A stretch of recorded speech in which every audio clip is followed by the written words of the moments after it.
আসসালামু আলাইকুম, বিসমিল্লাহির রহমানির রহিম, ওয়াসসালাতু ওয়াসসালামু আলা রাসূলিহিল কারীম। আমি আপনাদের সাথে আজকে যে বিষয়টা নিয়ে আলোচনা করব, এটা আসলে অনেক বেশি সেনসিটিভ এবং কন্ট্রোভার্সিয়াল একটা ব্যাপার। এটা নিয়ে আসলে অনেক বেশি আলোচনা আছে। আর এই টপিকটা হচ্ছে আসলে শেষ জামানা সম্পর্কিত। মানে আমি শেষ জামানার সকল হাদিসকে একসাথে করে একটা টাইমলাইন দাঁড় করানোর চেষ্টা করছি যে শেষ জামানা আসলে কী কী হইতে পারে। আমরা বর্তমান পরিস্থিতিতে যে অবস্থাটা দেখতেছি, যুদ্ধ বিগ্রহ, তো রাসূল সাল্লাল্লাহু আলাইহি ওয়াসাল্লাম তো আসলে শেষ জামানা সম্পর্কে হাদিস, যদি একটা প্রথম হাদিসটা যদি বলি, সেটা হচ্ছে যে আল্লাহ রাসূল সাল্লাল্লাহু আলাইহি সাল্লাম একদিন মিম্বরে উঠলেন এবং সকাল থেকে ফজরের পর ফজরের নামাজ পড়ে তিনি শেষ জামানা সম্পর্কিত সকল কিছু বলা শুরু করলেন একদম জহর পর্যন্ত। জহরে আবার সাহাবীরা সেখানে নামাজ পড়লো। এরপরে জহরের নামাজ শেষে উনি আবার বক্তব্য শুরু করলেন। তো এভাবে সারাদিন উনি শেষ জামানে কী কী ঘটবে সকল কিছু, প্রতিটা যারা ফিতনা সৃষ্টি করবে প্রতিটা মানুষের নাম সহ উনি বলে দিয়ে গেছেন। সো আমরা যে হাদিসগুলো, ওই হাদিসগুলো যদি আমরা স্টাডি করি তাহলে বুঝতে পারবো যে আসলে শেষ জামানে কী কী ঘটতে পারে। তো আমি সেটার উপরে একটা টাইম লাইন দাঁড় করানোর চেষ্টা করছি যে আসলে কোনটার পর কোনটা ঘটতে পারে, কোনটার পর কোনটা হওয়ার সম্ভাবনা বেশি। এখানে বিভিন্ন জনের বিভিন্ন আলেমের বিভিন্ন মতামত আছে, মানে যার যার আন্ডারস্ট্যান্ডিং থেকে শেষে জিনিসগুলোকে আসলে দাঁড় করানোর চেষ্টা করছে। আমাদের বাংলাদেশে যদি আপনি কাজী ইব্রাহিমকে দেখেন, আবু আদনানকে দেখেন, বাইরের দেশে যদি আপনি দেখেন ডক্টর ইরশাদ আহমেদ পাকিস্তান, আরও অনেকেই আছে, যেমন হচ্ছে শেখ ইমরান নজর হোসেন, যদি ওনার ব্যাপারে বেশ কিছু কন্ট্রোভার্সি আছে। এছাড়া সারা দুনিয়াতেই অনেকেই শেষ জামানা সম্পর্কিত এক্সপার্ট যারা আছে, তারা বিভিন্নভাবে তাদের টাইম লাইন সাজানোর চেষ্টা করছে। তো আমি তাদের বিভিন্ন মত থেকে, বড় বড় তাফসির থেকে, সকল জায়গা থেকে আমি চেষ্টা করছি যে আমার কাছে যেটা আসলে আমার আন্ডারস্ট্যান্ডিং থেকে যেটা বেশি অথেন্টিক মনে হয়েছে সেটা নেওয়ার চেষ্টা করছি। কারণ আমি অথেন্টিসিটি নির্ধারণ করতেছি না। আপনি যখন কিতাব পড়বেন সেখানেই দেখবেন যে বিভিন্ন আলেম ওলামারা কোন কোন মতটা বেশি অথেন্টিক সেটাকে তারা সেখানে প্রাধান্য দিচ্ছে। যাই হোক, তো আমি আমার জায়গা থেকে আলোচনা করার চেষ্টা করবো ইনশাল্লাহ। আরেকটা যে ব্যাপার, সেটা হচ্ছে আমি এই আলোচনা করতে গিয়ে বাইবেলের রেফারেন্সও দেব। এখন অনেকে বলতে পারেন বাইবেল কেন, কারণ আপনি যখন ইমানে মুজমাল মুফাসসাল যখন পড়ছেন তখন দেখছেন যে আপনাকে 4 কিতাব, মানে হচ্ছে বড় যে আসমানি 4 কিতাব আছে, মূলত সকল আসমানি কিতাবের উপরেই আপনাকে বিশ্বাস রাখতে হবে। 104খানা আছে, তো বড় যে 4খানা সেটার উপরেও আপনাকে বিশ্বাস রাখতে হবে। এবং রাসূলুল্লাহ সাল্লাল্লাহু আলাইহি ওয়াসাল্লাম, তোমরা ইসরায়েলি রেওয়ায়াত নিতে পারবা, অর্থ হচ্ছে যে বর্তমানে যে বাইবেল আছে, বাইবেলের মধ্যে তাওরাত, জাবুর, ইনজিল, এই তিনটা একসাথে করে তারা বাইবেল নাম দিছে। এখান থেকে আমরা নিতে পারবো যদি সেটা কোরআন এবং হাদিসের সাথে মিলে যায় তবেই। কারণ অলরেডি বাইবেল অনেক বেশি বিকৃত হয়ে গেছে। তো বাইবেল যে বিকৃত, কোন কোন অংশ বিকৃত সেটা পড়ার জন্য আপনাকে কোরআন পড়তে হবে আর তাফসীর পড়তে হবে। তাহলে আপনি বুঝে ফেলতে পারবেন যে আসলে বাইবেলের কোন কোন জায়গায় আসলে ওরা কাটছাট করছে বা কোন কোন জায়গায় আসলে মানে ভুল ঢুকিয়ে দেওয়া আছে। এখানে একটা কথা বলে রাখা ভালো যে আমি যেহেতু এটাকে আমার আন্ডারস্ট্যান্ডিংয়ের ভিত্তিতে একটা টাইম লাইন দাঁড় করানোর চেষ্টা করছি, পুরো পৃথিবীর সবাই, মানে যারাই শেষ জামানা সম্পর্কিত আলোচনা করে তারা সবাই এই কথাটা বলে যে আমরা যেহেতু আমাদের নিজেদের আন্ডারস্ট্যান্ডিং থেকে রাসূলুল্লাহ সাল্লাল্লাহু আলাইহি ওয়াসাল্লামের হাদিসকে বুঝে সেটাকে একটা টাইম লাইন দাঁড় করাইছি, সো এইটা যে 100% হবে এটার কোনো ভিত্তি নেই। এটা আপনাদের সবার আগে মাথায় রাখতে হবে। আমি যে এখন যে টাইম লাইন দাঁড় করাবো যে ইমাম মাহদী আগে আসবে, ঈসা আলাইহিস সালাম আগে আসবে, নাকি সুফিয়ানি আগে আসবে, নাকি এটা করবে, দ্বিতীয় মহাযুদ্ধ কখন করবে, মালামা কখন করবে, এই যে টাইম লাইনটা আমি দাঁড় করাবো, এইটা কিন্তু আপনাদেরকে মাথায় রাখতে হবে যে এটা আমাদের কন্ট্রোলে না, মানে এটা আমরা জানি না। আসলে এটা ভবিষ্যৎ একমাত্র আল্লাহ জানে, গায়েবের মালিক একমাত্র আল্লাহ, গায়েব একমাত্র আল্লাহ জানে। আমরা রাসূল সাল্লাল্লাহু আলাইহি সাল্লামের হাদিসকে আমাদের আন্ডারস্ট্যান্ডিং থেকে আমরা যতটুকু বুঝতে পারছি তার ভিত্তিতে যতটুকু বলা যায় সেটা আমরা বলবো। এটা যে আমাদের বোঝা যে পুরোপুরি ঠিক হয়ে যাবে সেটা কিন্তু না। সো আমার এই কথাটাকে আপনারা একদম যে হ্যাঁ এইটাই হইলো, তুমি বললে এটা হইলো না কেন, এরকম কিছু না। এটা আমি মানে তাহলে আমার কথা, আমার আন্ডারস্ট্যান্ডিংয়ের ফলে যে রাসূল সাল্লাল্লাহু আলাইহি ওয়াসাল্লামের হাদিস মিথ্যা তা কিন্তু না। হয়তো আমার বুঝতে ভুল হয়েছে, আমি হয়তো বুঝতে পারিনি। সো আপনারা আপনাদের জায়গা থেকে স্টাডি করবেন, এটা আপনাদের প্রতি আমার অনুরোধ থাকবে। আমরা যদি বর্তমান পরিস্থিতির সাথে মিলাতে চাই তাহলে আমাদেরকে প্রথমেই যেতে হবে হচ্ছে মধ্যপ্রাচ্যের দিকে, কেননা মুসলমানদের উপর অত্যাচার এবং মুসলমানদের যুদ্ধ মূলত এখন মধ্যপ্রাচ্য কেন্দ্রিকই চলছে। ইসরায়েল এবং হামাসের যুদ্ধ যেটা চলতেছে, পাশাপাশি এখন হিজবুল্লাহর সাথে যুদ্ধ চলতেছে, মানে আপনার লেবাননের যুদ্ধটা চলতেছে। ফিলিস্তিনকে ওরা ইহুদিরা অলমোস্ট ক্যাপচার করে ফেলছে, এখন লেবাননকে ক্যাপচার করার দিকে ওরা আগাচ্ছে, যদিও ওখানে হিজবুল্লাহ যথেষ্ট ভালো ফাইট দিচ্ছে। তো অলরেডি এর মাঝে ইরান কয়েকবার হামলা করছে এবং এখনও শুনতেছি যে ইরান বড় বড় কিছু হামলা করবে। তারা সিদ্ধান্ত নিতেছে। তো সামগ্রিক যে পরিস্থিতি এখন বিরাজ করতেছে সেটার ভিত্তিতে আমরা সামনের দিকে আগানোর চেষ্টা করব। এই যুদ্ধ থেকেই আমরা আগানোর চেষ্টা করব, এখান থেকে আমরা হাদিসকে আস্তে আস্তে আগানোর চেষ্টা করবো ইনশাল্লাহ। আচ্ছা চলুন, এখন আসলে যদি পুরো ব্যাপারটাকে আমি দেখাইতে চাই, আমাদেরকে ম্যাপে চলে যেতে হবে। আমি ম্যাপ থেকে আপনাদেরকে পুরো জিনিসটাকে ডিটেইল জানানোর চেষ্টা করবো ইনশাল্লাহ। তো চলেন, আমি আসলে এখন আপনাদেরকে একদম সরাসরি ম্যাপ থেকে দেখানোর চেষ্টা করব যে কি কি ঘটতে পারে আসলে। তো প্রথমেই চলে যাই আমরা হচ্ছে মধ্যপ্রাচ্যের এই যে এখানে দেখেন ইসরায়েল, এখানে জর্ডান, এই তো লেবানন। মূলত যুদ্ধটা এখন চলতেছে হচ্ছে এই লেবানন কেন্দ্রিক, ইসরায়েল লেবাননে হামলা করতেছে।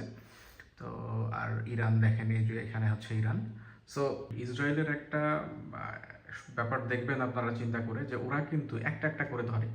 প্রথমেই আপনারা দেখছেন যে ওরা জেরুজালেম ধরছে, জেরুজালেমকে ওরা মোটামুটি ক্যাপচার করে ফেলছে এবং ধ্বংস করে ফেলছে অলরেডি বলা যায়। আল্লাহ আমাদের মুসলিম ভাইদেরকে সাহায্য করুক। এখানে হামাসকে ওরা অনেকটাই দুর্বল করে দিছে। দেন ইসরায়েল কিন্তু আপনার ধরছে হচ্ছে লেবাননকে, মানে এই হিজবুল্লাহকে, এখানে যে হিজবুল্লাহ আছে এখানে। তো চলেন হিজবুল্লাহর যে ব্যাপারটা এখন বলি। ওরা কিন্তু এখন কিন্তু ওদের এই যে পাশে ইরানের সাথেও কিন্তু একটা মোটামুটি কনফ্লিক্ট চলতেছে ইসরায়েলের বলা যায়। কিন্তু ইরানের সাথে আমার পার্সোনালি মনে হয় যে ওরা বড় কোনো যুদ্ধে এখন জড়াবে না। কারণ আমি যেটা বললাম যে ইসরায়েলের একটা স্বভাব হচ্ছে ওরা একটা একটা করে ধরে। সো আমার কাছে এটা মনে হচ্ছে যে ইসরায়েল লেবাননকে একদম পুরোপুরি তথা হিজবুল্লাহকে পুরোপুরি আপনার দুর্বল করার আগ পর্যন্ত হয়তো ইরানে আক্রমণ করবে না। কারণ আমি আগেও তো বললাম যে ওদের আসলে একটা স্বভাব হচ্ছে ওরা একটা একটা করে ধরে। কাহিনী হচ্ছে ইসরায়েল কেন ফিলিস্তিনের উপর আক্রমণ চালাচ্ছে, লেবানন দখল করার চেষ্টা করছে, সিরিয়া, জর্ডান এবং চারপাশের যে মিশরের কিছু অংশ, এগুলো কেন ওরা দখল করার চেষ্টা করতেছে, এটা যদি আপনাকে বলতে চাই তাহলে আপনাকে আসলে এই গ্রেটার ইসরায়েলের ম্যাপটা দেখতে হবে। এই যে দেখতে পারতেছেন, তো এইটাই হচ্ছে মূলত গ্রেটার ইসরায়েলের ম্যাপ। এখানে আপনারা দেখতে পাচ্ছেন সিরিয়া আছে, ফিলিস্তিন, জর্ডান এবং এখানে ইরাকের কিছু অংশ আছে, সৌদি আরবের কিছু অংশ আছে এবং ইজিপ্ট, মিশরের কিছু অংশ আছে।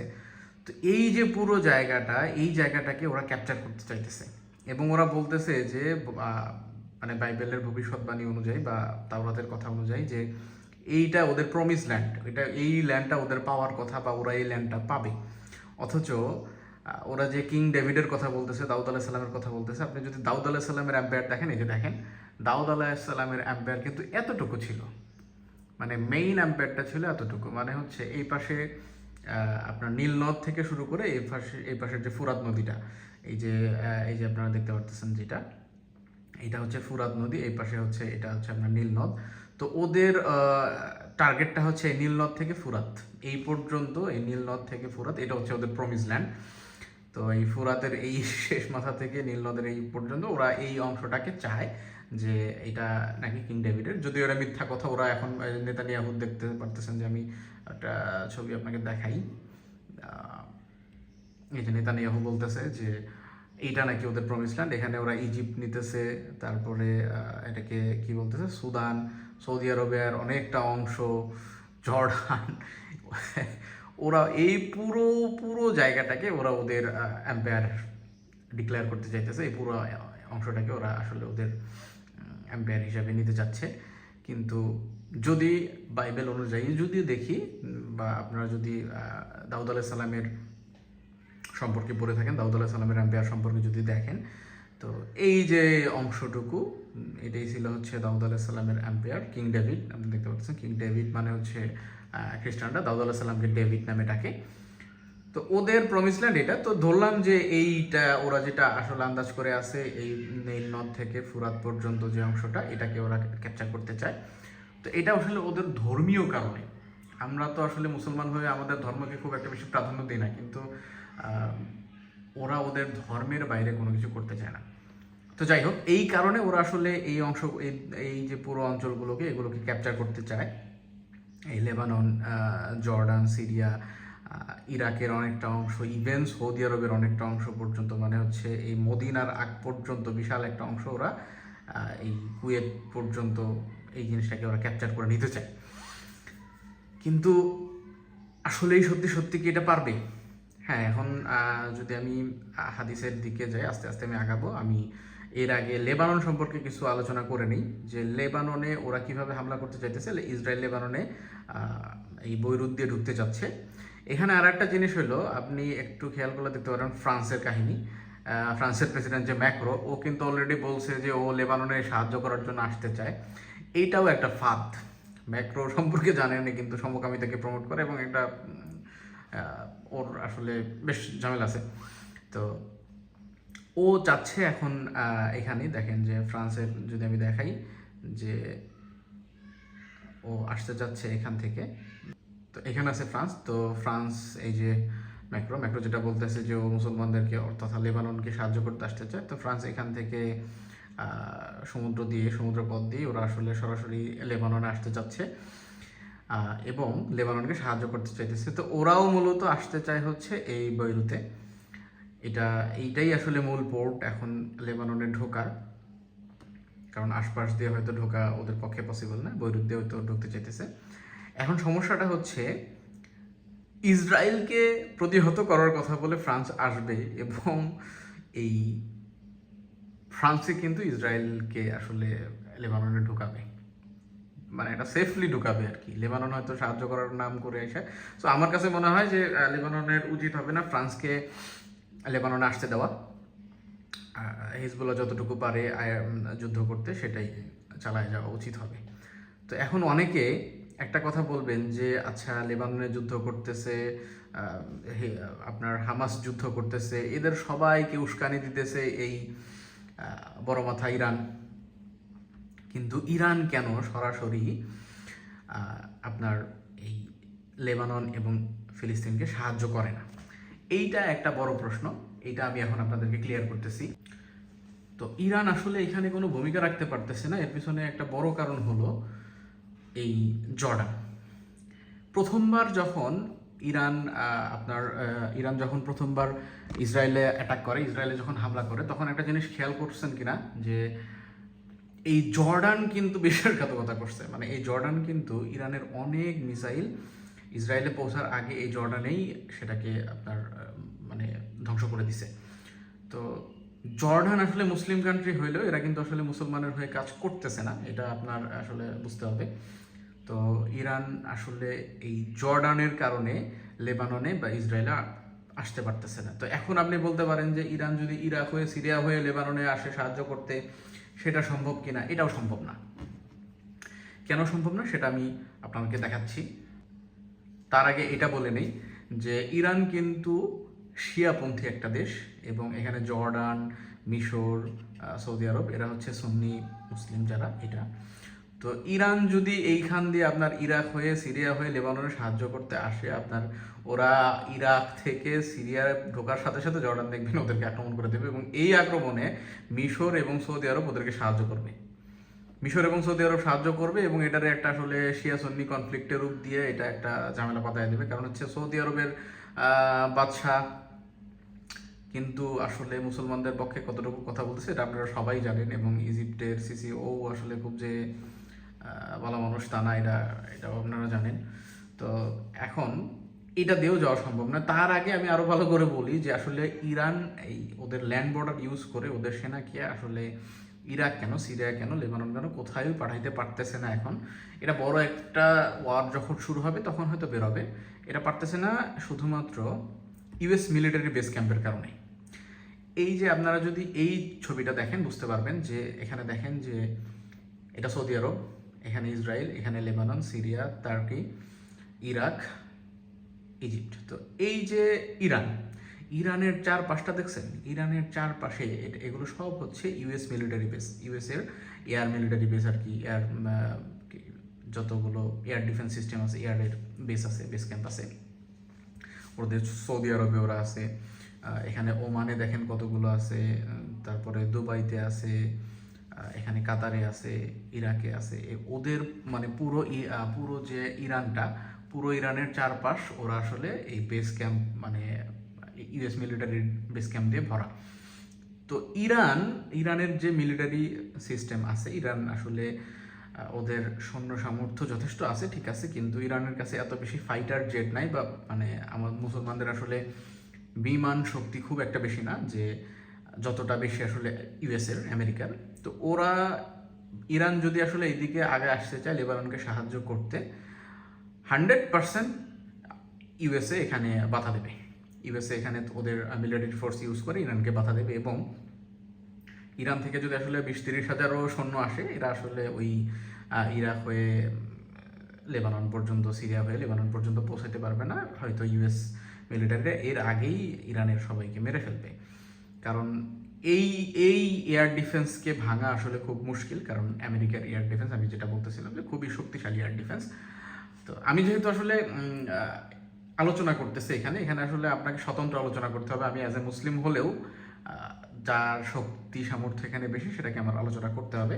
যাই হোক, আমি এখানে আসতেছি। তো ইরান এই সব কারণে ইরান থেকে বের হয়ে লেবানন হোক বা ফিলিস্তিন হোক তাদেরকে সাহায্য করতে পারতেছে না। এটা আসলে ইরান তার চাপের কারণে। তো এখন আপনাদের কাছে নর্মালি মনে হইতে পারে যে ইরান তো আমেরিকার এত বড় শত্রু, তাহলে এখানে চারপাশে ওদের এত মিলিটারি বেস আছে, এরপরেও কেন এরা ইরানে আক্রমণ করতেছে না? কারণ ওরা চাইলেই তো ইরানে আক্রমণ করতে পারে, চতুর্পাশ থেকে ওরা ইরানের উপর বোমা হামলা করতে পারে। করতেছে না একমাত্র এই মুসলিম কান্ট্রিগুলোর কারণে। এই যে মুসলিম কান্ট্রি, এখানে ওমান আছে, এখানে দুবাই আছে, এখানে কাতার আছে, এই যে মুসলিম কান্ট্রিগুলো আছে, এরা কিন্তু মনে করেন বিশাল বিশাল বিল্ডিং ফিল্ডিং বানায় রাখছে, বুর্জ খলিফা টলিফা যেগুলো আছে এগুলো বানায় রাখছে। তো এরা আমেরিকাকে ইরানে আক্রমণ করতে দিচ্ছে না, কারণ এরা জানে যে এরা যদি ইউএস মিলিটারি যদি আমাদের দেশের বেস ক্যাম্প থেকে ইরানে বোমা মারে, ইরান মিসাইল মেরে দেবে এবং আমাদের বিল্ডিং টিল্ডিং গড়ে যাবে, এবং আমাদের তো, আমরা তো বিল্ডিং দিয়েই চলি, সারা দুনিয়াকে অ্যাট্রাক্ট করতেছে বিল্ডিং দিয়ে। সো ওরা চাচ্ছে না যে ইরানের উপর হামলা হোক, কারণ ইরানের উপর হামলা হলে ইরান যে পাল্টা হামলা করবে সেটা এই দেশগুলোর জন্য খুব মারাত্মক ক্ষতির কারণ হয়ে দাঁড়াবে। এই কারণেই আসলে এই দেশগুলো চাচ্ছে না যে ইরানের উপর হামলা হোক। তবে যখন আসলে বড় কোনো যুদ্ধের সূচনা হয়ে যাবে, তখন কিন্তু এরা ইরানের উপর হামলা করবে, ইরানও হামলা করবে, তখন পুরো আসলে দুনিয়া, এই পুরো মধ্যপ্রাচ্যেই তো আসলে যুদ্ধটা ছড়ায় যাবে। তো এটাই হলো মূল কারণ। সুতরাং ইরানের পক্ষে এই যে এই ইউএস মিলিটারি বেসকে ভেদ করে এদেরকে টেক্কা দিয়ে লেবানন এবং সিরিয়াকে সাহায্য, লেবানন এবং ফিলিস্তিনকে সাহায্য করা আসলে সম্ভব হয়ে উঠবে না। অনেকে ইরানকে গালি দেয়, আমি দেখি আসলে তাদের এই জিও পলিটিক্যাল ব্যাপারগুলো একটু জানলে, বুঝলেই তারা বুঝতে পারবে যে ইরান কেন আসলে সাহায্য করতে পারতেছে না। ইরানের চারপাশে যে শত্রুরা আছে, ইরানকেও তো বাঁচতে হবে। ইরানে যদি মরে যায় এরপরে তো ওরা সরাসরি ইরানকেই দখল করে নেবে। সো ইরানের নিজের কথাও তো নিজেকে চিন্তা করতে হবে। দ্যাটস ওয়াই ইরান আসলে সিরিয়া, মানে লেবানন এবং ফিলিস্তিনে সাহায্যটা করতে পারতেছে না। তবে ইরানের পুরোপুরি ইচ্ছা এবং আগ্রহ আছে। দ্যাটস ওয়াই ওরা কিন্তু আইআরজিসি দিয়ে এখানে সাহায্য করতেছে লেবাননে। আইআরজিসি হচ্ছে প্রতিরোধ যোদ্ধা, আপনারা নিউজেও দেখতে পারবেন যে সবসময় প্রতিরোধ যোদ্ধা বলে। তো এখানে একটা মজার ব্যাপার কি জানেন, যে প্রতিরোধ যোদ্ধারা কিন্তু শুধু প্রতিরোধ করতে পারে, এরা কিন্তু আসলে দেশ দখল করা এদের পক্ষে সম্ভব না। প্রতিরোধ যোদ্ধারা প্রতিরোধটাকুই করতে পারবে। সো আলটিমেটলি এখানে যদি এই আপনার ইসরায়েল, আমেরিকা, ফ্রান্স, ওরা সবাই মিলে যদি আসলে লেবাননে হামলাটা চালায়, লেবাননের আসলে এখানে জেতাটা খুব মুশকিল হয়ে যাবে। আমার পার্সোনালি মনে হয় যে এইটা ওরা ক্যাপচার করে ফেলবে। তো যে হাদিসটা সম্পর্কে আমি বলতে চাচ্ছিলাম, যে রাসূল সাল্লাল্লাহু আলাইহি সাল্লাম এখানে একটা কথা বলছে যে মক্কার, মদিনার ধ্বংস হবে, মদিনা বিরান হয়ে যাবে, এবং বাইতুল মুকাদ্দাসের পুনরায় আবাদ হবে। আমি হাদিসটা পুরোপুরি বলতে পারতেছি না, আমি আপনাদেরকে নিচে এটা লিঙ্ক দিয়ে দিচ্ছি এবং আমি স্ক্রিনে ওইটা দিয়ে দিচ্ছি। তো বাইতুল মুকাদ্দাসের পুনরায় আবাদ, অর্থাৎ হচ্ছে এই ফিলিস্তিনের পুনরায় আবাদ, এটা কিন্তু আসলে ইসরায়েলের হাতেই হবে। এটা যদি আমি বাইবেল থেকে বলি, বাইবেলেও আসলে ওদের এই প্রমিস ল্যান্ডটা পাওয়ার কথা বলা হয়েছে। যদিও এটা আসলে ওদের পাওয়া না পাওয়ার ব্যাপারে না অনেক ঝামেলা আছে। আমি এটা এর উপরে, ওরা যে আসলে প্রমিস ল্যান্ড পাবে কি পাবে না তার উপরে আমি আসলে ডেডিকেটেড একটা ভিডিও বানাবো ইনশাল্লাহ, যদি হয়। তো ওরা এই জায়গাগুলোকে আসলে ক্যাপচার করে ইসরায়েল এই পুরো জায়গাটাকে আসলে বাইতুল মুকাদ্দাসের যে অংশটা, জেরুজালেমের যে অংশটা, এটাকে পুনরায় আবাদ করবে। মানে হচ্ছে দুনিয়ায় এটা আবার একটা জৌলুস ফিরে পাবে। সো আমার কাছে এই জন্য মনে হয় যে রাসূল সাল্লাল্লাহু আলাইহি ওয়াসাল্লামের এই হাদিস অনুযায়ী ইসরায়েল আবার এই জায়গাগুলোকে ক্যাপচার করবে, এবং ওরা ওদের আসলে গ্রেটার ইসরায়েলটা হয়তো করে ফেলবে। এটা হয়তো আমি তো বলতেছি, আমার কাছে মনে হয় যে ট্রাম্পের আমলে এই 4 বছরের মধ্যেই এটা একটা হয়ে যাওয়ার একটা বড় সম্ভাবনা আছে। পুরো এই এই গ্রেটার ইসরায়েল টেক করবে হয়তো এই আপনার বলে ইরাক এবং সৌদি আরবের যে এই যে অংশটা আমি যেটা দেখাইলাম আপনাকে গ্রেটার ইসরায়েলের ম্যাপে, যে এটা এই অংশগুলো হয়তো ওরা দখল করতে পারবে না সরাসরি, হতে পারে দখল করতেও পারে, আল্লাহ মালুম।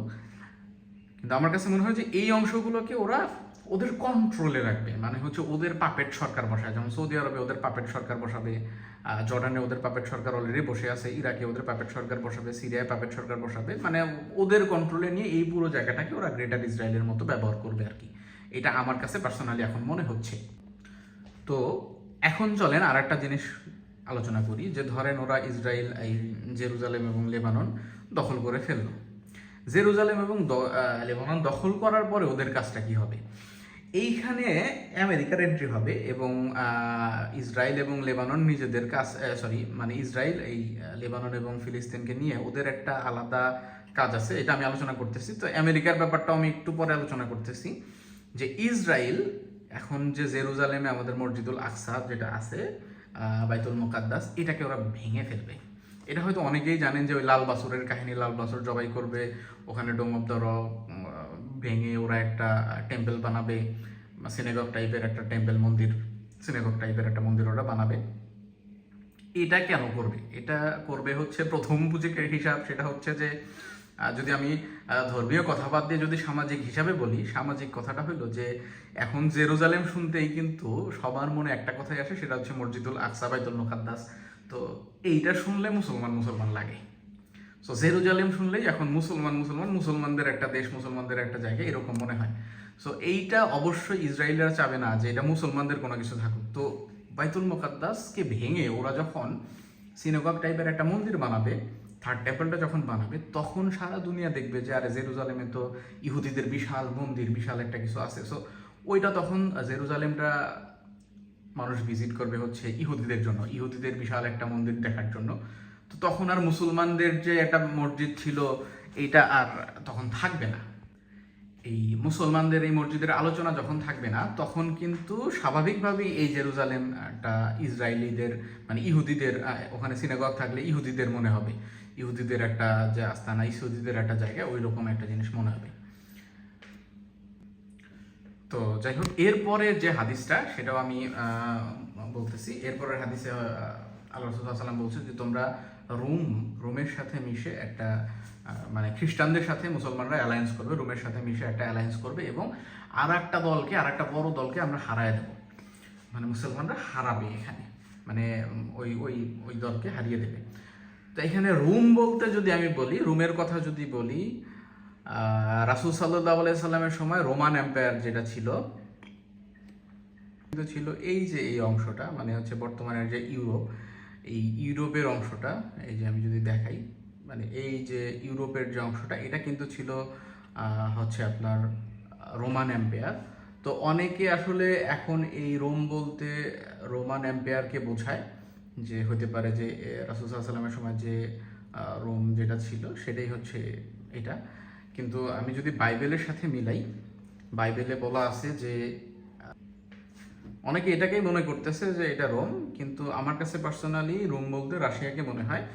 কেন রাশিয়াকে মনে হয় সেটাও বলতেছি। এই ক্ষেত্রে এখন বাইবেলের একটা রেফারেন্স নিয়ে আসতে হয়, সেটা হচ্ছে আপনারা যদি জিরেমিয়া দেখেন, জিরেমিয়া 50 নম্বর অধ্যায়ের 2 থেকে 17 নম্বর আয়াতের যেটা আছে, সেটা যদি আপনি পড়েন, সেখানে আপনারা একদম স্পষ্ট পাবেন যে উত্তরের দেশগুলো মিডিসের সাথে মিশবে। মিডিস মানে হচ্ছে মধ্যপ্রাচ্য, এখানে এই যে এই মধ্যপ্রাচ্য, এই উত্তরের দেশগুলো মিডিসের সাথে মিশে একটা অ্যালায়েন্স তৈরি করবে এবং মিস্ট্রি ব্যাবিলনের বিরুদ্ধে তারা যুদ্ধ করবে। এখন মিস্ট্রি ব্যাবিলন কারা? এই বাইবেল অনুযায়ী মিস্ট্রি ব্যাবিলন হচ্ছে এই ইউনাইটেড স্টেট, অর্থাৎ আমেরিকা।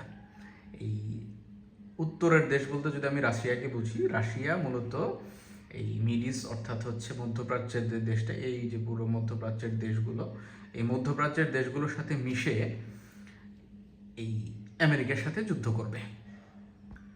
তো হাদিসের সাথে যদি মিলাই, তাহলে আপনারা দেখতে পারবেন যে রোমের সাথে মুসলমান অ্যালায়েন্স মিলবে এবং আর একটা শত্রুপক্ষ যারাও খ্রিস্টান থাকবে তাদের সাথে মূলত যুদ্ধটা হবে। তো এইখানে যদি দেখেন, মুসলমানদের সাথে আপনি যদি মিলাইতে চান বর্তমানে এই ইউরোপকে, তাহলে আপনারা কিন্তু একটা জিনিস খেয়াল করতে পারবেন যে ইউরোপ কোনোভাবেই মুসলমানদের পক্ষে কথা বলে না এবং মুসলমানের কাছের কোনো দেশ না। কিন্তু রাশিয়াকে যদি আপনি দেখেন, রাশিয়া দেখবেন এই খ্রিস্টান, রাশিয়াও কিন্তু খ্রিস্টান, এই খ্রিস্টানরা এই খ্রিস্টান অ্যালায়েন্সের সাথে কিন্তু মুসলমানরা অ্যালায়েন্স করবে খ্রিস্টানদের সাথে। তো এই খ্রিস্টানরাই কিন্তু ইরানের সাথে ওরা কিন্তু অলরেডি একটা জোটের করে ফেলছে, মানে হচ্ছে মুসলমানদের মোটামুটি কাছের বলা যায় এই খ্রিস্টানদের সাথে মুসলমানদের মোটামুটি একটা সম্পর্ক আছে। সো আমার কাছে পার্সোনালি রাশিয়াকেই মনে হয় যে ইরান এবং ইরান অর্থাৎ মধ্যপ্রাচ্যের দেশগুলো রাশিয়ার সাথে মিলে একটা অ্যালায়েন্স তৈরি করে ইউএসের সাথে যুদ্ধ করবে এখানে, এবং এই যুদ্ধের ফলাফল কিন্তু বেশ মজাদার। অর্থাৎ হচ্ছে এই যুদ্ধে আমেরিকা খুবই ভয়ানকভাবে হারবে।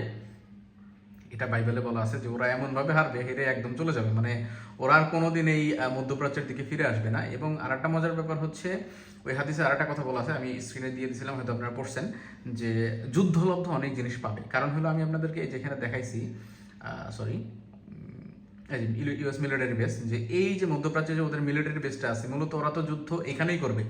ওরা তো আর আসলে এইখান থেকে, যেমন একটা মধ্যপ্রাচ্য, এখান থেকে যায় তো আর ইউএসএ তে যুদ্ধটা করবে না।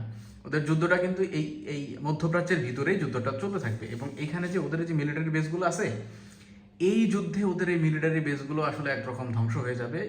রাশিয়া এখানে সাহায্য করবে, উত্তর কোরিয়াও আসতে পারে, আমার ধারণা আসবে, এবং এইখানে ওরা হেরে যাবে এবং যুদ্ধলব্ধ মুসলমানরা প্রচুর পরিমাণে যুদ্ধলব্ধ মাল পাবে। এখানে যে অস্ত্রশস্ত্র থাকবে এবং ওরা যে মানুষ যারা আছে, মানে ওদেরকেও হয়তো যুদ্ধবন্দী করে ফেলা হবে। তো এই কাহিনীটা ওখানে ঘটবে। তো এখন আবার চলুন হাদিসের দিকে তাকাই, যে হাদিসে কি বলা ছিল যে রোমের সাথে যুদ্ধ হবে, ওই হাদিসটা।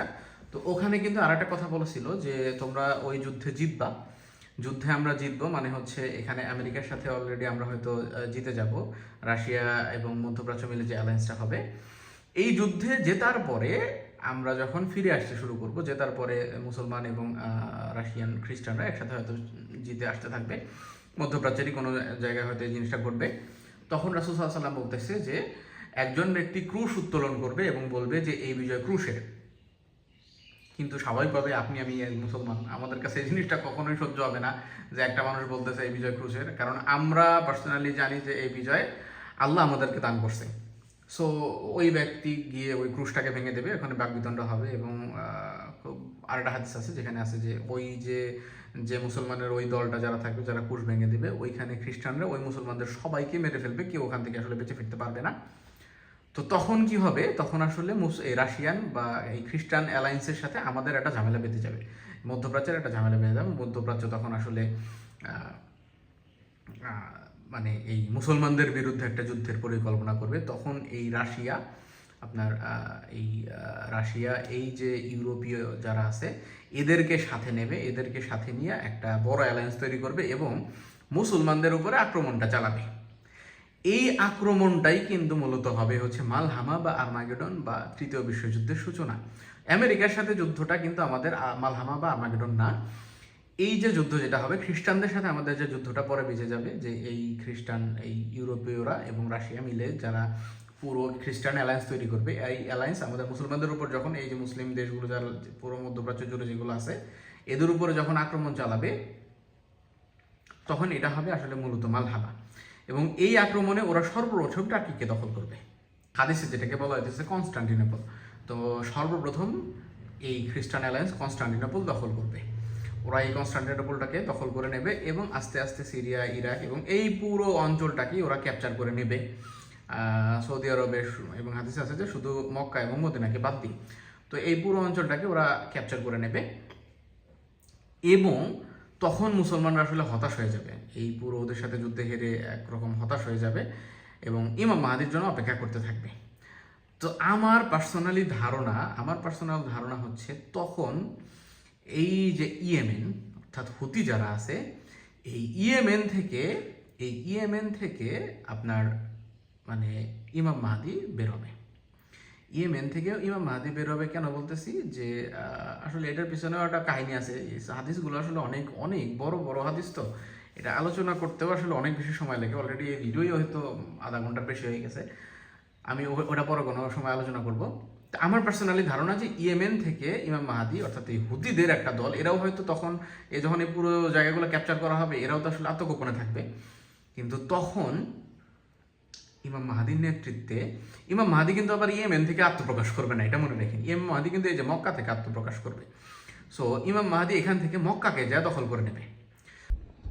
কিন্তু হুতিরা যে এই ইমাম মাহদির সাথে যাবে, ইমাম মাহদি নিজেও কিন্তু জানবে না যে সে ইমাম মাহদি, এবং হুতিরাও কিন্তু জানবে না যে এটা ইমাম মাহদি। কারণ হচ্ছে ইমাম মাহদি কিন্তু আল্লাহ এক রাতের মধ্যে বানায় দেবে। মানে আমার পার্সোনাল ধারণা যে হুতিরা মক্কা দখল করতে যাবে, ওইখানে যায় ইমাম মাহদি আসলে আত্মপ্রকাশ করবে, আল্লাহ তাকে হয়তো প্রকাশ করায় দেবে, এবং তখন হুতিরা বুঝবে যে আরে আমাদের সাথে তো ছিল। আল্লাহ মাল্লাম, এটা আমি তো আসলে আমার ধারণা থেকে বলতেছি, হইতে পারে অন্য জায়গা থেকে। মক্কাকে দখল করার সাথে সাথে যে রিয়াদে বসে থাকা, মনে করেন যে ওই সৌদ বাহিনী, সৌদ বংশের, এরা এই মক্কার যে আপনার সৌদি আরবের যে বাদশাহ, তারা কিন্তু ইমাম মাহদিকে পছন্দ করে না, কারণ ক্ষমতা হারা যাবে ইমাম মাহদি আসলে। যাই হোক, ওটা পরের বিষয়। তো ইমাম মাহদি এইখান থেকে গিয়ে মক্কা দখল করবে, এবং এই মক্কা দখল করার সাথে সাথে এই খবরটা চারপাশে নর্মালি ছড়ায় পড়বে। খুব বেশিভাবে ছড়াবে না, ওইভাবে ছড়াবে না। তখন আর কি এই আপনার খোরাসান থেকে 313 জনের একটা বাহিনী এসে তার হাতে বায়াত গ্রহণ করবে মক্কায়। তো এইখানে আর একটা কথা বলে রাখি, এটা ক্লিয়ার করার আগে আর একটা কথা আমি আসলে মিস করে গেছি। সেটা হচ্ছে এই যে রাশিয়ার অ্যালায়েন্স যে ওরা আসবে, ওরা যে মানে রাশিয়া এবং ইউরোপ মিলে যে অ্যালায়েন্স করে আসবে, এখানে কিন্তু ওই 70টা পতাকা, 70টা পতাকাবাহী দল, এবং প্রতিটা পতাকার নিচে 12,000 করে সৈনিক আসবে। এখন এই কথাটা রাসূল সাল্লাল্লাহু আলাইহি ওয়াসাল্লাম 12 মানে 1450 বছর আগে বলে গেছে।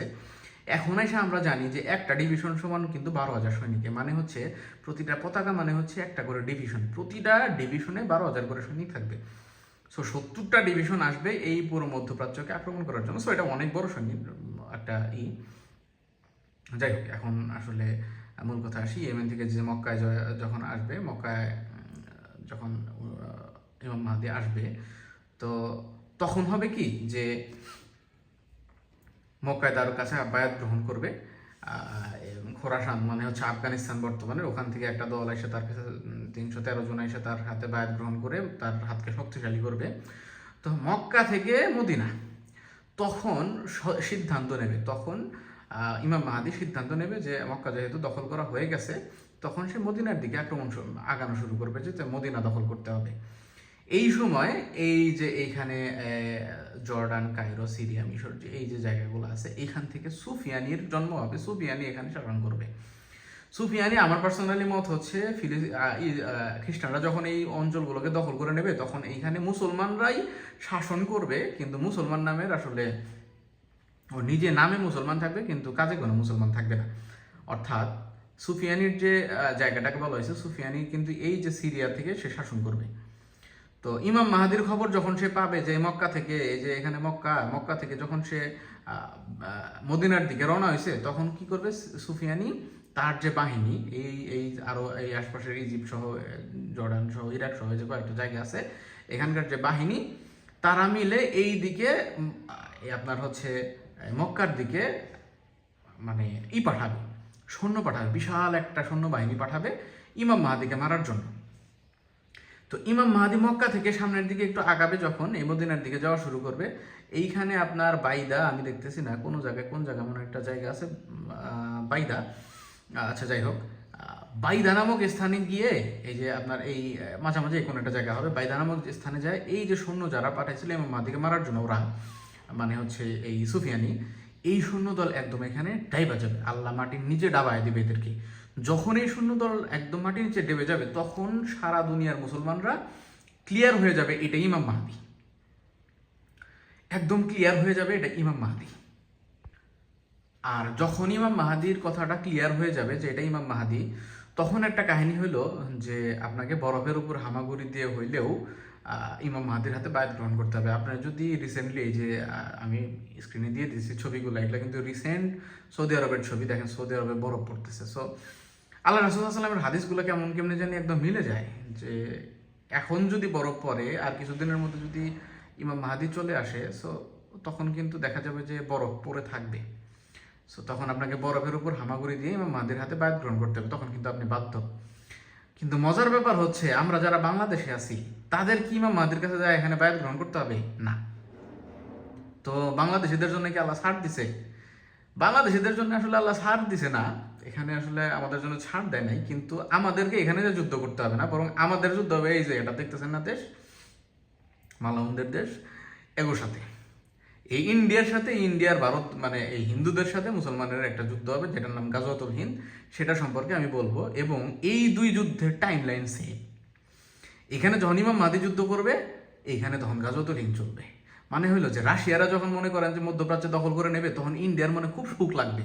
ওরা মনে করবে যে আরে মুসলমানরা তো এখানে খুব মার খাইতেছে, তাহলে আমরা এই মুসলমানরা মারা শুরু করি, এই পাশে এই পাকিস্তান মুসলমানরা মারা শুরু করি, এই আফগানিস্তানের মুসলমানরা মারা শুরু করি। এরা মাথা তখন আর কাজ করবে না, হিন্দুরা তো বোঝেন না, মুশরিক।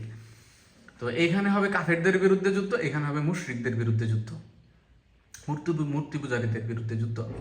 তো এই যুদ্ধে অবশ্যই আমরা জিতে যাব। পাকিস্তান, বাংলাদেশ, আফগানিস্তান এটা মিলে একটা অ্যালায়েন্স তৈরি হবে। এবং এই যে এই ঈসা আলাইসাল্লাম যখন আসবে তখন পর্যন্ত কিন্তু এই যুদ্ধটা চলতে থাকবে। এই যুদ্ধটা কিন্তু বেশ বড় সড়ো একটা অনেক দিন পর্যন্ত যুদ্ধ হবে, কারণ হাদিসে আছে যে আমরা যখন এই যুদ্ধটা জিতবো তখন এই যুদ্ধের যারা মানে গাজী মানে বেঁচে থাকবে, যারা যারা মারা যাবে তারা তো শহীদ, বেঁচে থাকবে যারা, তারা এখানে কি বলে ঈসা আলাইসাল্লাম আসলে ঈসা আলাইসাল্লামের সাথে যে তারা সাক্ষাৎ করবে, ঈসা আলাইসাল্লামের দলের সাথে যোগ দেবে। তো যাই হোক, এই গাজওয়াতুল হিন্দ সম্পর্কে এটা আসলে বিশাল বড় একটা আলোচনার দাবি রাখে। আমি ইনশাল্লাহ এটা সম্পর্কে রিসার্চ করতেছি, আরও ক্লিয়ার রিসার্চ করে আমি এটা সম্পর্কে আরও বলার চেষ্টা করবো ইনশাল্লাহ। তো আপাতত চলেন এই সৌদি আরবের এখানেই যাই। তো মাহাদি ধরেন এখানে আসলো, বাইদা নামক স্থানে মনে করেন যে পুরো পুরো সৈন্যবাহিনীকে আল্লাহ ধসায় দিল, মাটির নিচে চলে গেল, মাটি তাদেরকে গিলে ফেলবে, মাটির নিচে মানে একরকম মাটি ধসায় দিবে আল্লাহ। তো তখন সারা দুনিয়ার মনে করেন এই পুরো মধ্যপ্রাচ্যে কিন্তু ছড়ে যাবে যে ইমাম মাহাদি এসে গেছে, ইমাম মাহাদি এসে গেছে।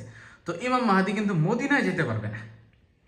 মজার ব্যাপারটা কি জানেন? মদিনায় যেতে পারবে না। এই সৌদি সরকার অথবা ইউরোপ, মানে এরা এই ইউরোপ তো অলরেডি এই পুরো জায়গাটাকে ক্যাপচার করে রাখছে, ধরে রাখছে। তারা তখন করবে কি, মদিনাতে কোনো না কোনো একটা বিষক্রিয়া অথবা কোনো একটা কাহিনী ঘটাবে। কেননা রাসূল সাল্লাল্লাহু আলাইহি ওয়াসাল্লামের হাদিস থেকে আমরা দেখি যে ইমাম মাহদির সময় তখন আসলে মদিনার যে কাহিনীটা করবে এটা হলো এমন যে একটা হাদিস আছে যে ওই সময় মদিনায় মসজিদে নববীতে কুকুর ঢুকবে, সেই কুকুরে তাড়া দেওয়ার মতো লোক থাকবে না, মানে মদিনা বিরান হয়ে যাবে। আবার দেখবেন দাজ্জাল যখন আসে তার কিছুদিন পরে, জানেন ইমাম মাহদির সময় এটা হঠাৎ করে বিরান হয়ে যায়, আবার দাজ্জাল যখন আসে তখন কিন্তু আবার জনগণ দিয়ে ভরে যায়। তাইলে এইটা কিন্তু অল্প কিছু দিনের জন্য হয়, 1 বছর 1.5 বছর অথবা অল্প কিছু সময়ের জন্য এই মদিনাকে বিরান হয়ে যাবে। এটা মূলত হবে কিসের জন্য জানেন? যে এই যে মক্কা থেকে যখন মনে করেন মদিনার দিকে ইমাম মাহদি রওনা দেবে, তখন মদিনায় যাতে ইমাম মাহদি ঢুকতে না পারে, এই জন্যে এই মদিনায় আপনার, আমার কাছে পার্সোনালি মনে হয় যে করোনা ভাইরাস যেমন আসছিল এরকম কোনো ভাইরাস কোনো কিছু ছড়াই দিয়ে রাখবে, যাতে এখানে ঢুকলে মানুষ এটা ইনফেক্টেড হয়ে মারা যায়। এবং হাদিসে এরকমই বলা আছে যে কোন গোত্রের মনে হয় 2 রাখাল ওই সময় মদিনায় ঢুকবে এবং মদিনার এক মাথা থেকে আর এক মাথা যেতে যেতে ওরা মারা যাবে। এবং ওই মদিনার পশু পাখিগুলো, ওরা যে রাখাল যে পশু পাখি নিয়ে যাবে, পশু পাখিগুলো উদ্ভট আচরণ শুরু করবে। তাহলে অবশ্যই ওইখানে মানে এমন কিছু দেওয়া থাকবে, এমন কোনো বিষক্রিয়া দেওয়া থাকবে যার ফলে মানুষ ওখানে গেলে মারা যাবে, পশুরা মারা যাবে, পশুদের মাথা ঘুরাবে, মানে উল্টাপাল্টা কাজ করবে। তো এরকম কিছু একটা হওয়ার সম্ভাবনা আছে, আই থিঙ্ক, আমার কাছে এটা মনে হয়। তো এখানে হয়তো এরকম কিছু করতে পারে, আল্লাহ মালুম, বাকিটা আসলে আল্লাহ জানে। আমি তো আসলে একটা টাইম লাইন মিলানোর চেষ্টা করতেছি, দ্যাটস এটা আমার জায়গা থেকে আমি এটা, আমার কাছে এটা মনে হচ্ছে। তো এইখানে আপনার কি বলে ইমাম মাহদি আলাইহিস সালাম, ইমাম মাহদি আসলে মদিনায় ঢুকতে না পারে এই আপনার সিরিয়া বা এই ইরান এই দিকে আগায় যাবে এবং এইখান থেকে তারা আসলে এই যে কনস্টান্টিনোপলের দিকে যুদ্ধ করার চেষ্টা করবে। এবং এইখানে মূলত মূল যুদ্ধটা এই সিরিয়ার দিকেই হইতে পারে, আমার ধারণা সিরিয়ার দিকে হয়তো হবে। ইউরোপরা আইসা এইখানে হয়তো মুসলমানদের সাথে বড় একটা যুদ্ধ করার চেষ্টা করবে। তো এইখানে ইমাম মাহদি হাদিসে আছে যে 3 বার আক্রমণ করবে, প্রথম 2 বার হেরে যাবে এবং তৃতীয় নাম্বারে জিতে যাবে। কারণ হলো যে প্রথম 2 বারে মুনাফিক থাকবে এবং আরো বিভিন্ন জন থাকবে, 3 নাম্বারে এই মুসলমানের দলের সাথে কোনো মুনাফিক থাকবে না, সবাই মুমিন থাকবে। সো এইখানে আল্লাহ তাদেরকে বিজয় দান করবে। এবং এইখান পরে তারপরে ইমাম মাহদি সরাসরি টার্কিতে চলে যাবে এবং বিনা রক্তপাতে, মানে এখানে যেহেতু জিতে যাবে, সো ইউরোপ তো অলরেডি হেরে গেছে, তখন বিনা রক্তপাতে আমরা আবার কনস্টান্টিনোপল তথা টার্কি দখল করে নেব। মানে এখানে কিন্তু কোনো যুদ্ধ হবে না, এটা বিনা রক্তপাতে হবে। ইমাম মাহদি যাবে, দখল করে নেবে। আল্লাহ রাসূল সাল্লাল্লাহু আলাইহি ওয়াসাল্লাম যেভাবে মক্কা দখল করছিল ওই রকম কাহিনী আর কি। আর এরপরে যে কাহিনীটা ঘটবে, এরপরে টার্কি থেকে মানে তুরস্ক থেকে যখন ইমাম মাহাদি তখন দেখবে যে এই ইসরায়েল মানে হচ্ছে ইহুদিরা তো এখনো বেঁচে আছে, ইহুদিদের দেখেন এই যে এই পুরো কাহিনীটা কিন্তু আমরা যুদ্ধ করলাম কিন্তু এতক্ষণ পর্যন্ত খ্রিস্টানদের সাথে। ওই প্রথমে যুদ্ধ করছি আমেরিকার সাথে, তারপর রাশিয়ার সাথে আমাদের মিল হইলো, ঝামেলা হইলো, রাশিয়া এই ইউরোপ এদের সাথে যুদ্ধ করলো, মানে এরা খ্রিস্টান। ইহুদিরা কিন্তু এনে ঠিকই আরামসে মনে করেন যে বৈশা শান্তিতে খাইতেছে, ঘুরতেছে, ফিরতেছে, ওদের সাথে আমাকে কোনো কিন্তু এখন পর্যন্ত আর পরে কিন্তু আর লাগেনি। এরপরে ইমাম মাহদি করবে কি, এই পাশে ইসরায়েল আসার চেষ্টা করবে, ইসরায়েলে হয়তো ঢুকে যাবে। তো ইসরায়েলে যখনই ঢুকতে যাবে ওই সময় আমার ধারণা যে আপনার শাম মানে সিরিয়া, এখানে বলা আছে যে সিরিয়াতে আর কি, আমার ধারণা যে টার্কি থেকে যদি আপনি সিরিয়ার দিকে ঢুকতে চান, মানে ইসরায়েলে ঢুকতে চান, সিরিয়া দিয়েই তো আসতে হবে। তো হাদিসে আছে যে শামের একটা রাস্তা থেকে মানে সিরিয়ার একটা রাস্তা থেকে দাজ্জালের আত্মপ্রকাশ হবে। তো এই দিকে যখন ইমাম মাহদি ঢুকতে থাকবে তখন হয়তো রাগান্বিত অবস্থায় মানে বলা আছে যে হাদিসে বলা আছে দাজ্জাল রাগান্বিত অবস্থায় আত্মপ্রকাশ করবে। তো তখন এই দাজ্জাল এই ইহুদিদেরকে নিয়ে একটা বড় একটা অ্যালায়েন্স তৈরি করবে এবং সে ইসরায়েলে বসে শাসন মানে দুনিয়া শাসন করা শুরু করবে আবার। তো এখান থেকে টার্কি থেকে যে ইমাম মাহদি আসলো, ইমাম মাহদি এসে তাহলে কি করবে, ইমাম মাহদি একটা জায়গায় এসে শুনবে যে দাজ্জাল আত্মপ্রকাশ হয়েছে, দাজ্জাল আত্মপ্রকাশ হয়ে গেছে। এখানে একটা হাদিস আছে যে আল্লাহ রাসূল সাল্লাল্লাহু আলাইহি ওয়াসাল্লাম থেকে বর্ণিত, আল্লাহ রাসূল সাল্লাল্লাহু আলাইহি ওয়াসাল্লাম মানে ইমাম মাহদি তার কিছু ঘোড়সাওয়ারকে পাঠাবে, 9 জন কি 10 জন মনে আসতেছে না আমার, হাদিস আমি উল্লেখ করে দেব। তো তারা খোঁজ নিয়ে আসবে এবং রাসূল সাল্লাল্লাহু আলাইহি ওয়াসাল্লাম এখানে বলছে যে ওই যে কয়জন ঘোড়সাওয়ার তাদের নাম পর্যন্ত রাসূল সাল্লাল্লাহু আলাইহি ওয়াসাল্লাম জানে। তো এর মানে হচ্ছে তারা ঘোড়সাওয়ারই হবে, কারণ হলো যে যুদ্ধ এমনভাবে যুদ্ধ হবে। অনেকে এখন বলতে পারেন যে যুদ্ধে যেহেতু তলোয়ারের কথা বলা হয়েছে, তো সেই সময় অনেকে যুদ্ধ তলোয়ার দিয়ে হবে, এটা নিয়ে আমি আলোচনা করব। তো ওই সময় আসলে রাস্তাঘাট যেহেতু তো আপনার বোমা মেয়েরা রাস্তাঘাটের অবস্থা খুব খারাপ থাকবে, ঘোড়া দিয়ে চলাচল করাই আমার কাছে পার্সোনালি মনে হয় যে খুব সহজ হবে। তখন মানে গাড়ি ঘোড়া নিয়ে হয়তো যাওয়া যাবে না, ঘোড়া দিয়ে যাতায়াত করাই বেশি সহজ হবে। তারা এসে হয়তো শাম অথবা সিরিয়াতে এসে দেখবে যে হ্যাঁ আসলেই ফিলিস্তিনের এইদিকে হয়তো বা এইদিকেই হয়তো দাজ্জালের আত্মপ্রকাশ হয়ে গেছে। তারা যে আবার ইমাম মাহদির কাছে খবর দিবে, তো ইমাম মাহদি ওইখান থেকে আত্মগোপনে চলে যাবে। আত্মগোপনে কেন যাবে, যে ইমাম মাহদির কাজ কিন্তু আসলে দাজ্জালের সাথে যুদ্ধ করা না, ইমাম মাহদি দাজ্জালের সাথে যুদ্ধ করে পারবেও না।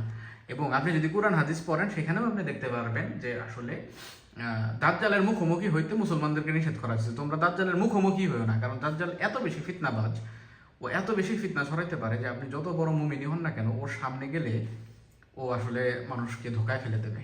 সো ইমাম মাহদি জানে যে ইমাম মাহদি দাজ্জালের সাথে পারবে না, দাজ্জালকে হত্যা করবে ঈসা আলাইহিস সালাম। তো ইমাম মাহদি ওই সময় থেকে ঈসা আলাইহিস সালামের জন্য অপেক্ষা করা শুরু করবে। সো ইমাম মাহদি তখন তার যে সৈন্যবন্য যারা ছিল, যারা এই মুসলিম এরা যারা ছিল তাদেরকে নিয়ে আত্মগোপনে চলে যাবে এবং এরপরে ঈসা আলাইহিস সালামের জন্য আসা দেরি করতে থাকবে। এবং এর মধ্যে দাজ্জাল পুরো দুনিয়া সফর করবে, মক্কা মদিনায় ঢুকতে পারবে না, এছাড়া সারা দুনিয়ায় ঘুরবে। ও 40 দিন থাকবে, প্রথম দিন 1 বছরের সমান হবে, দ্বিতীয় দিন 1 মাসের, তৃতীয় দিন 1 সপ্তাহ সমান, এরপর বাকি দিনগুলো নর্মালি ওর দিনের মতো হবে। তো এতদিনও দুনিয়া শাসন করবে। এরপরে এর মধ্যে দাজ্জাল কিন্তু বসে থাকবে না, ইমাম মাহদিকে কিন্তু দাজ্জাল খোঁজার চেষ্টা করবে।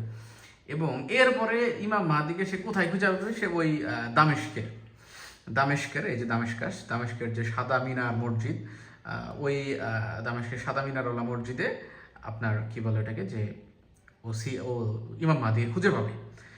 এবং ওই দামেস্কের সাদা মিনারওয়ালা মসজিদেই কিন্তু ঈসা আলাইহিস সালাম 2 ফেরেশতার কাঁধে ভর করে চলে আসবে। মজার ব্যাপার হলো দাজ্জাল কিন্তু জানবে না যে ঈসা আলাইহিস সালাম এই মসজিদে আছে। ওই যে কাহিনীটা হচ্ছে, ঈসা আলাইহিস সালাম আসার পরে ইমাম মাহদি বলবে যে আপনি নামাজ পড়ান, ইমাম মাহদিকে ঈসা আলাইহিস সালাম বলবে যে তুমি এই উম্মার ইমাম, সুতরাং তুমি নামাজ পড়ো। তো এই নামাজের কাহিনী যেখানে হবে, যে মসজিদে হবে, তো এই তখন আর কি এই ঝামেলাটা, এই কাহিনীটা লাগবে। তো দাজ্জাল খুঁজতে আসবে হচ্ছে ইমাম মাহদিকে, দাজ্জাল কিন্তু জানবে না যে ঈসা আলাইহিস সালামও এখানে ঢুকে পড়ছে, কারণ মুসলমানরা তখন পুরো মসজিদের সবকিছু গেট বন্ধ করে দিয়ে ভিতরে নামাজ পড়বে। নামাজ শেষে ঈসা আলাইহিস সালাম বলবে যে গেটটা খুলে দাও। গেট খুলে যখন সবার সামনে যখন দাজ্জাল ঈসা আলাইহিস সালামরা দেখবে, দাজ্জাল পালাবে। তোরণ শুরু করবে। ঈসা আলাহ সাল্লামের চোখ পড়ার সাথে সাথে ও কিন্তু মোমের মতো বলতে শুরু করবে। এর আগেই গলার আগে ঈসা আলাহ সাল্লাম বললাম দিয়ে ওকে হত্যা করে ফেলবে। তো ওই সময় হবে ওই যে ওই কাহিনীটা, যেটা হচ্ছে আপনার রাসূল সাল্লাল্লাহু আলাইহি সাল্লাম যে বলছে যে একটা পাথরের পিছনে যদি একটা ইহুদি লুকায় থাকে, ওই পাথর বলবে যে আমার পিছনে ইহুদি লুকানো আছে, ওকে মেরে ফেলে। এখানে একটা বাইবেল থেকে রেফারেন্স নিতে হয়। বাইবেলে একটা কথা বলা আছে যে ওই সময় 2/3 লোক যারা আছে, 2/3 ইহুদি মারা যাবে, আর 1 অংশ বেঁচে থাকবে। 3/2 মুসলমানরা মেরে ফেলবে, হত্যা করে ফেলবে, আর 1 ভাগ ভালো থাকবে। ওরা তখন ঈসা আলাইহিস সালামের সাথে মানে আল্লাহ একত্ববাদে বিশ্বাস করবে এবং মানে ইসলামের দিকে চলে আসবে আর কি ওরা। তো তখন ওদেরকে নিয়ে ঈসা আলাইহিস সালাম এই যে আবার এই ফিলিস্তিনে আইসা ফিলিস্তিনকে দখল করে নেবে। ফিলিস্তিন প্রথম দখল করার পরই তার প্রথম যে কাজ হবে, বাইবেলে এটা সম্পর্কে বলা আছে, প্রথম কাজ হলে গ্রিস দখল করা, মানে ইউরোপ দখল তখন শুরু করবে। প্রথম গ্রিস দখল করবে, এরপর আস্তে আস্তে পুরো এই যে অঞ্চলগুলো এটি দখল করে নেবে। অ্যান্ড দেন এটা দখল করার পরে আবার যখন ভিতরে আসবে তখন হয়তো ইয়াজুজ মাজুজ আসবে। ওই ব্যাপারটা আমি পরে আলোচনা করব। আজকের এই পর্যন্তই থাকুক। তো আসলে বড় ভিডিও হয়ে গেলে অনেকে আসলে জিনিসটা শুনতে চায় না, তো আমি এই পর্যন্ত রাখি। যাই হোক, পরে আমি জিনিসটা আসলে বিস্তারিত ব্যাখ্যা করবো ইনশাল্লাহ।